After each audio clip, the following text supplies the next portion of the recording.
ทุ่มเทจนสุดใจก็ย้อนหวังว่าได้ไปต่อเลยบอกขึ้นเพื่อใจไว้รอมือเจ็บอายบอกคิดว่ามันสิเร็วปานนี้ลาคนดีมือนี้เป็นยังเจ้ามาเปลี่ยนใจเจ้าถอนคืนความหักด้วยน้ำตานี่บอกคำว่าหักอายสรุปแล้วอายต้องกลายเป็นแฟนเก่าสันติโอ้โห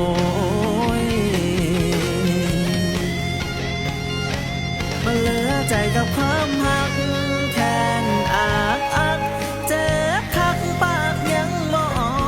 กซ้ำบ่นำเจ้ายังมา